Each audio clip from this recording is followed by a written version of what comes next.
सूफी खानकाह association यानी SKA कथित चरमपंथी संगठन पॉपुलर फ्रंट ऑफ इंडिया यानी PFI को बैन करने की हमेशा से मांग करता चला आ रहा है। इसी को लेकर SKA के राष्ट्रीय अध्यक्ष सूफी मोहम्मद कौसर हसन मजीदी एडवोकेट के द्वारा प्रस्तुत किए गए प्रार्थना पत्र का गृह मंत्रालय ने संज्ञान ले लिया है। पत्र को गृह मंत्रालय नई दिल्ली के काउंटर टेररिज्म और काउंटर रेडिकलाइजेशन विभाग को विधिक कार्रवाई हेतु भेज दिया गया है।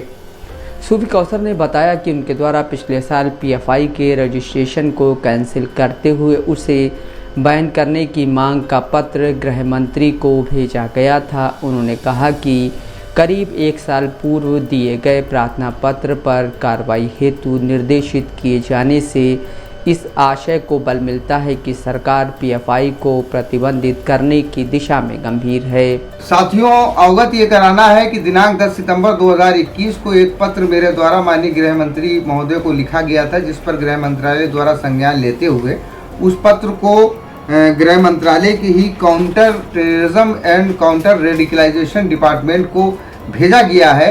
वो पत्र इस आशय का था कि हमने मांग की थी कि PFI का पंजीकरण निरस्त करते हुए उसे प्रतिबंधित किया जाए। उस पत्र पर संज्ञान लिया जाना और कार्रवाई के लिए आदेशित किया जाना इस बात की पुष्टि करता है कि सरकार कहीं न कहीं इस दिशा में गंभीर है और हमें उम्मीद है कि बहुत ही जल्द PFI पर हम लोगों को पाबंदी की खबर सुनने को मिलेगी।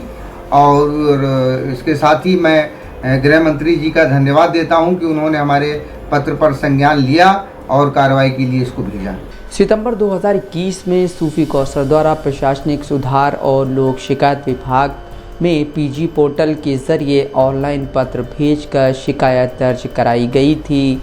पत्र में आरोप लगाया गया था कि PFI विदेशी आतंकी संगठनों से समझौता करके भारत में चरमपंथ फैला रहा है, इसलिए इसे बैन कर देना चाहिए।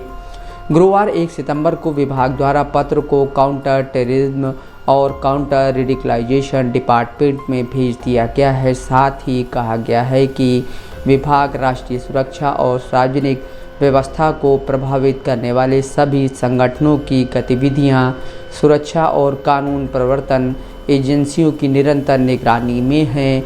जहां कहीं भी और जब भी आवश्यक हो कानून के मुताबिक आवश्यक कानूनी कार्रवाई की जाती है।